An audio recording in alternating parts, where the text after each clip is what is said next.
Good evening. Welcome to Living Arts. I'm your host, Jackie Suarez. Thank you for tuning in. Hope you had a great Christmas or holiday. Today we are going to be talking to Miss Connie Grossman.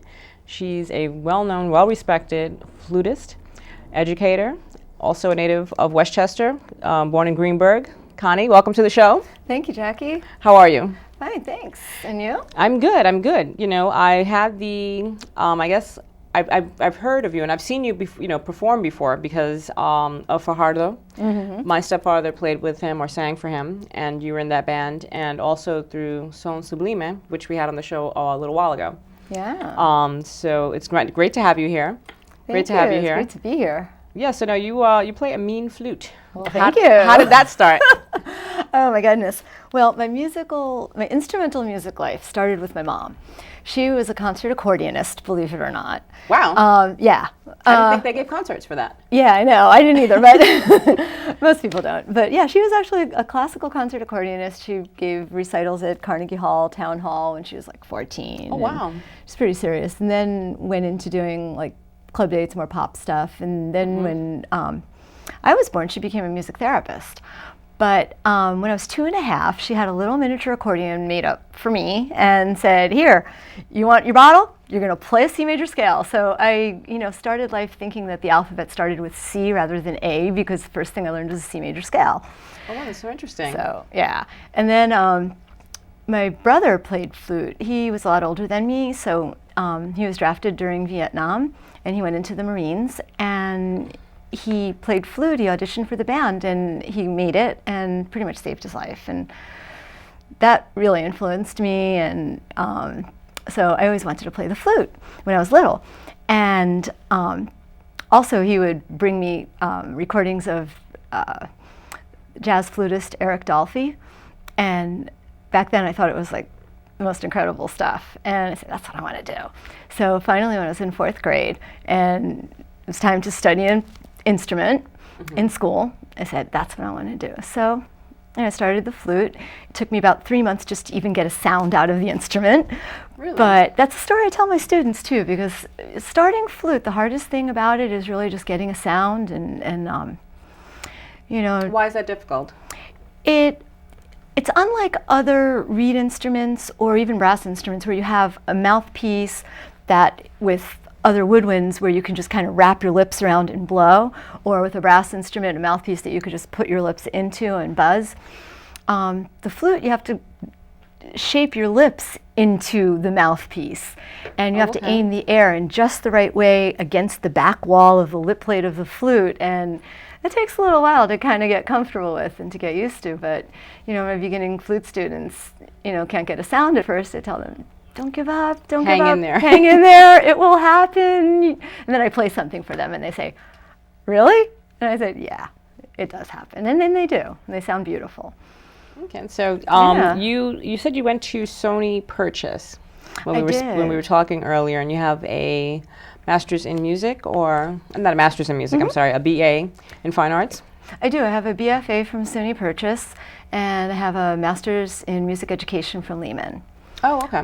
So my BFA is from the Conservatory of Sony Purchase. That's kind of an interesting story behind that too. Well, as I backtrack, as I said, in 4th grade I started flute, which is what I always wanted, and then 5th grade I said, I heard somebody play the oboe, and I said, that seems like a pretty cool instrument. So I started oboe in 5th grade, and I kept both of them up all throughout middle school and high school. Oboists happened to be in demand, and playing oboe really was like a passport to a lot of really awesome opportunities for me. I got to play principal oboe at Carnegie Hall, the Youth Symphony Orchestra of New York, All Eastern Band, and then kind of the decision maker was my last year of high school, and I had been playing oboe and flute all along, and also oboe afforded scholarships. I grew up not being, it was going to be very, school's tuition expensive for sure. Yeah, would be So kind of the clincher was when it was time to audition for colleges. I was offered a full scholarship to Juilliard on oboe, and then I said, I don't want to do this anymore. Flute was my first love.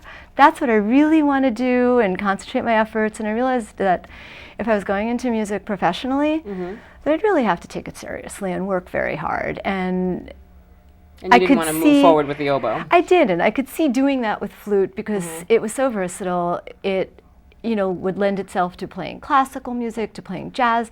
And at that point in my life, I had no idea about charanga or Latin music or anything, but, I guess somehow, I had a sixth sense about it, maybe. But I loved the flute. I loved physically playing it. And I said, that's it. I just have to make a decision, so I did. Okay, so you were able to pursue the master's and your BA with, I guess, the flute as your major. My flute was my major at SUNY Purchase. I had some wonderful teachers in college. My main teacher at SUNY Purchase was Tom Neifinger, and he was really a pretty amazing teacher. So was the plan always to kind of be an educator as soon as you came out and to teach the flute? Or, when did your professional career begin? When did it translate into having gigs and being in cool bands and stuff? Well, actually I started kind of doing gigs or informal gigs as early as 14. When I would kind of jam, I was in the school jazz band, and then there were some local groups that would perform that I wound up getting involved in. And so, I did some gigs as early as 14. And so, here I am at SUNY Purchase in the conservatory, and on the bulletin board every once in a while, well, actually pretty regularly, there would be advertisements for small groups to play at parties and weddings. And a lot of my conservatory colleagues were more geared towards playing at concerts. Me, anything that involved playing, whether it was a concert, playing at a party, I was there. I actually almost liked it better in some ways. The kind of impromptu performance. Yeah, because it's, people really enjoy, they can listen if they want to have a drink and chat, they can do that too, and you're there. So, I would get together chamber music trios, quartets, a lot of flute and classical guitar stuff I did then. And then, I guess what eventually introduced me to this whole Latin music scene. Right. Well, a friend of mine at SUNY Purchase, a guitarist, was doing a concert of Brazilian music. And, I was mostly into, playing classical music then, but I loved jazz and I did a little bit. And so I knew about bossa novas and music of Jobim. So she said, why don't you do this concert with me? And I did. And she introduced me to a lot of the other musicians from Brazil, like Caetano Veloso and Milton Nascimento. And after the concert, her sister came up to me and said, can you teach me Cuban flute? And her sister's a dancer. And I said, well, I can teach you flute, and you can play any kind of music you like on it, not knowing at the time that there really was an instrument called the Cuban flute, the five-key flauta française or Baroque flute.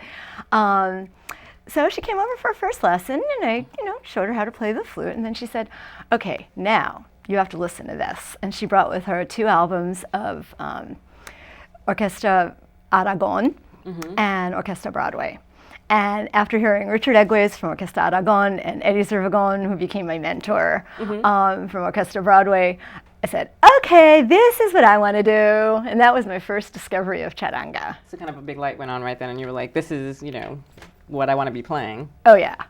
Yeah. So you actually had a charanga band that you created. I wouldn't say charanga necessarily, but Passion. So tell me a little bit about that. I mean, it was quite some time ago, but tell me about it. Sure.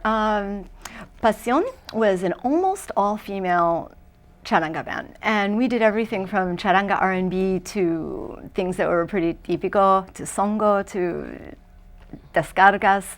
We really tried to mix it up. Some tunes in English, some tunes in Spanish. And it was 9 women and 1 guy. our timbalero. Yeah, one guy, you know. Usually like it's the other way around. Band, except for this guy sitting right here. Yeah, exactly. You know, and we were kind to him. We didn't make him wear a dress on gigs, so. Well, I'm sure you probably had, must have had quite a number of gigs. What was the kind of the impetus behind creating the band? Or how did you guys come together? Well, a friend of mine in the scene, a violinist that we had played in bands together, Betsy Hill, and I, we were talking about some ideas that we would like to, put out there that in the bands that we were in, they were doing different things. So we had some ideas of something, of doing something a little bit different. So, we talked, and one day we said, let's just do it. Let's just put a band together. And there are a lot of women musicians out there that are very, very talented that at They're the time, underemployed. Yeah, exactly. At the time, especially now, it's getting to be a little bit more, equal opportunity. But I always thought it would be kind of ruled by, I guess, your talent. But I mean, that's not always necessarily the case. Yeah. Yeah, I mean, I think it's getting to the point where it is now, a little bit more so than back then, but definitely back then it was a lot more of like a novelty, So, we really wanted to kind of celebrate the strength and talent of our sisters in the scene, and, and that's what we did. And we called upon some arranger friends of ours and commissioned arrangements, commissioned tunes, original compositions, and, we really had a very fun journey with Passion. Everything from a steady gig at an old club, not sure if they're still around, Bayamo, downtown. Sounds familiar. Yeah, where one night Mark Anthony actually was in the audience. He came to hear us, and oh, nice. Yeah, and he kind of gave us a thumbs up, so it was kind of cool. So you did actually, you did a recording while you were with this group, right? We did, and it exists somewhere.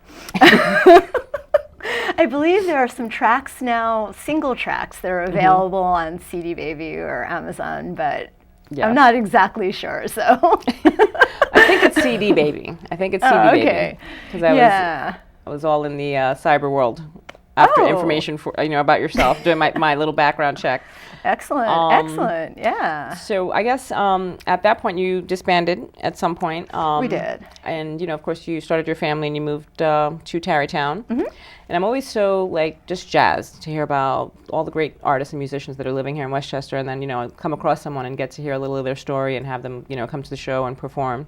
So it's like a huge treat for me, because you think moving out of the city that you're living in the sticks somewhere, or you're just not going to find the same types of people that you would in the city, and I've proven myself wrong.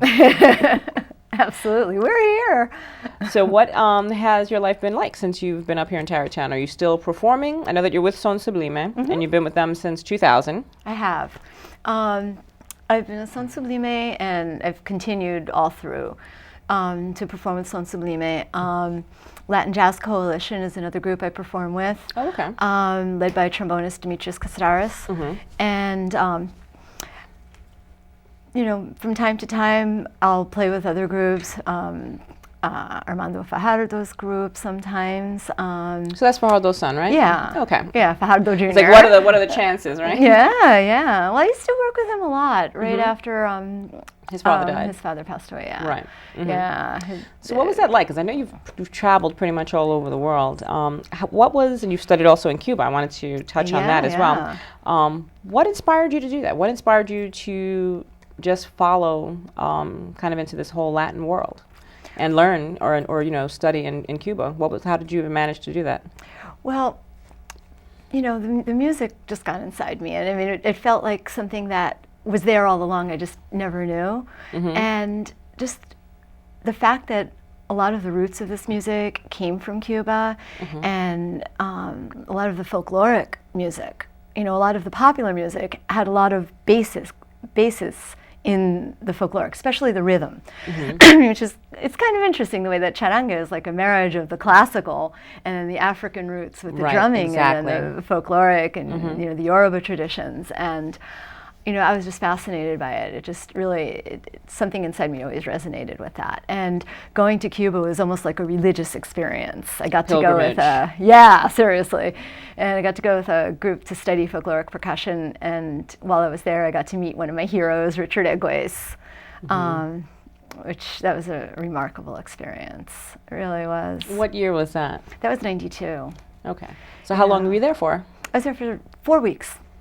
It must have been awesome. So I was just thinking about the political implications of that, because I mean, obviously, I don't think at that time we were free to travel over there. So how did you work that out? It was a study group, and so we were able to fly from Miami and fly back.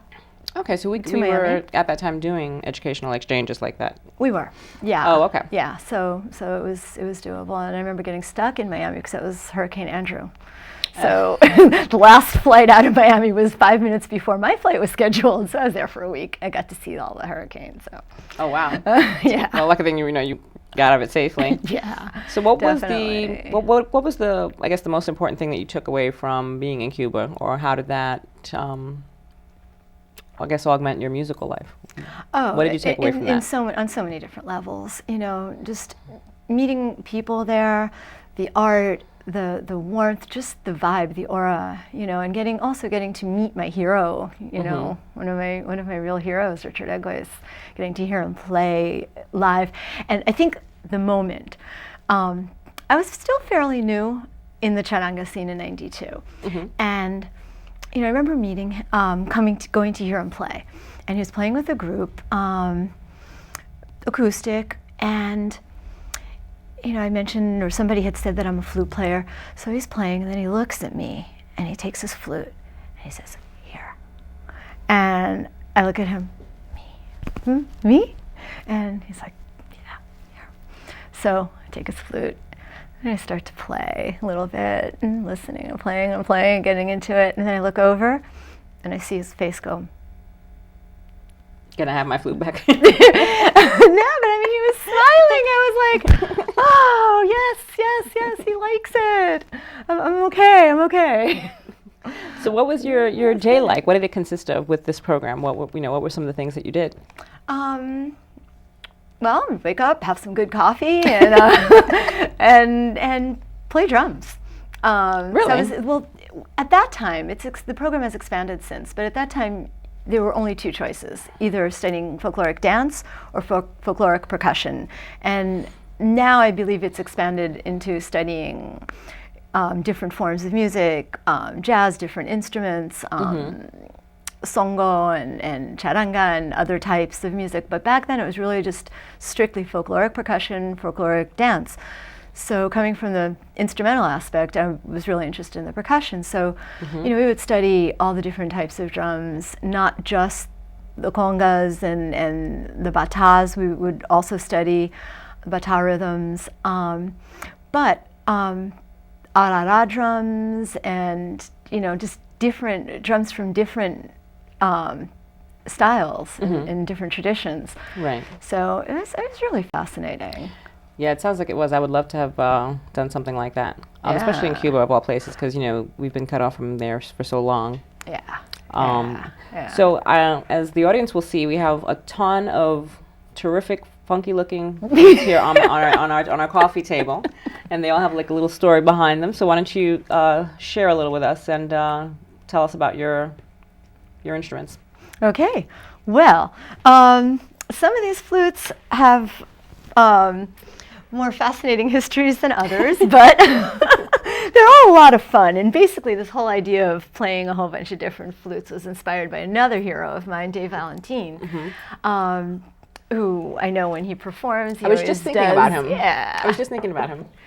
Yeah, and he does this, thing where he goes back and forth to different flutes. So years ago, before I moved up to Tarrytown, I had them up on my wall, and they've been in a box up until about a week ago. So I figured I'd let them out and, breathe some life into them again. My favorite groups years ago, the Spirit Ensemble, and their flute player used this flute. I would hear recordings, and I said, "Jimmy, you sound great." And he says, "Yeah, I'm just using this. He's a regular classical flutist, also the regular flute system, Bohm system flute." But he said, "In these recordings with the group, I just use this little flute that I get in Chinatown. Here, you want one?" So. And the sound and everything on it is comparable to all the others. Does it vary between the ceramic and the wood? Well, I'll play a little bit. Okay. And, you can hear a little bit of the little personality of each one, a little bit. Okay.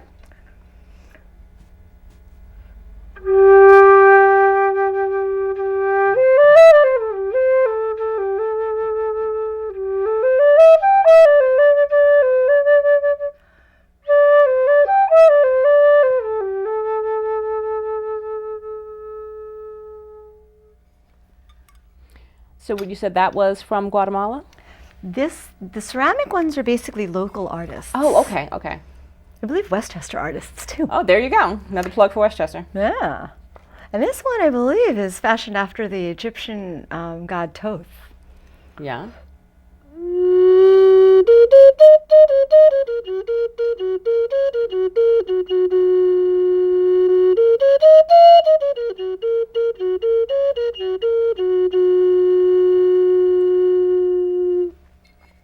The Egyptian god Thoth. That was actually very pretty. May I see that? Yeah, sure. And this is a local artist. Yeah. Where'd you pick this up? That one, I believe, I picked up at a crafts fair in Rhinebeck. Wow. This is actually Your very stuff. nice. Very cool. Yeah. You had to, here, before I drop this. I have a habit of dropping things. And then this one has also some Egyptian symbols. Here, my son and I are actually reading the Red Pyramid. So Same artist? Different artist. Okay. Yeah.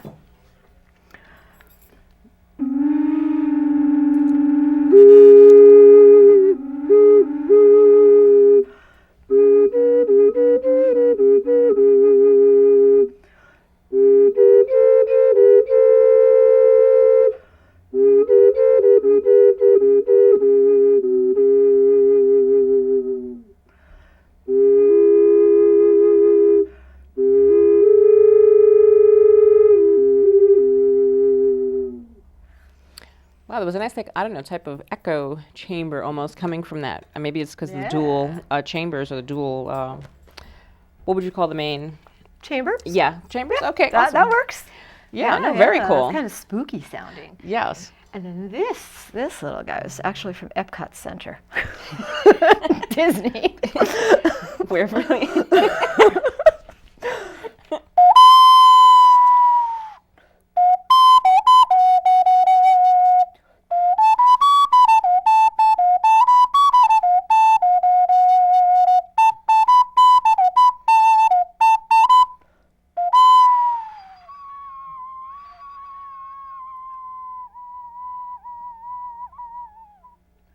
So which one of these is your favorite?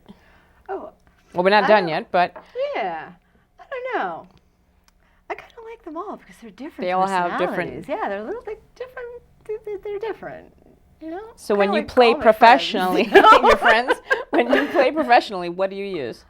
Oh, I use a standard bone system flute, but when I do my own gigs with like my Latin jazz combo, I usually do a piece where I feature a bunch of different ones. This one's my son's favorite. Okay. Hear no evil, speak no evil, see no evil over here.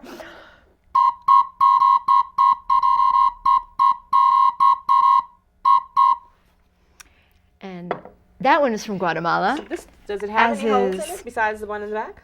No, No? just the holes that allow the sound to come out. And then this one also is from Guatemala. I had gone down there to learn Spanish when I first started getting into the music scene because I had never really studied it, and there's a great language immersion program. So Yeah, I need something like that, Santa.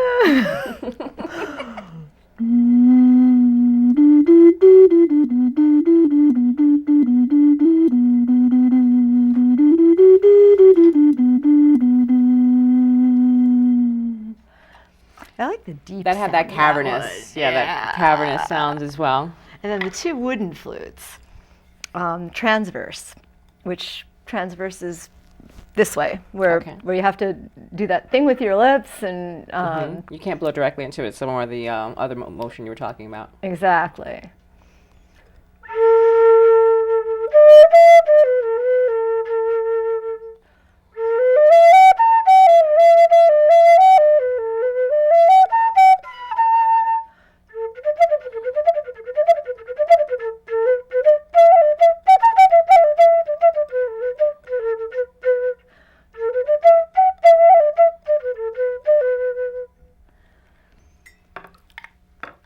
And then this little baby. The one from flute. Chinatown. Yes. And this is, I guess they all have a different sound, but I guess, which is the most versatile of all of the flutes that you have here? Probably the several transverse ones, like this Okay. one, this wooden one, possibly this one that I started with, and then this little piccolo one. Piccolo.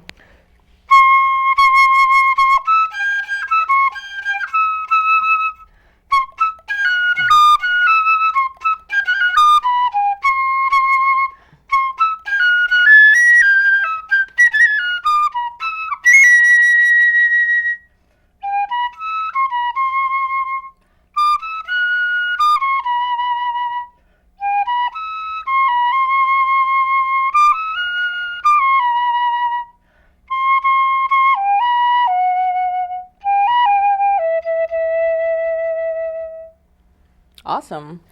Well, we're actually getting down to the wire here, and I wanted you to just mention briefly you're working on an album at this time. So what's going on with that, and how soon can the public get a hold of it, or how can they get more information about you? Okay. Well, I am working on an album that I had started right before my son was born, and he was actually born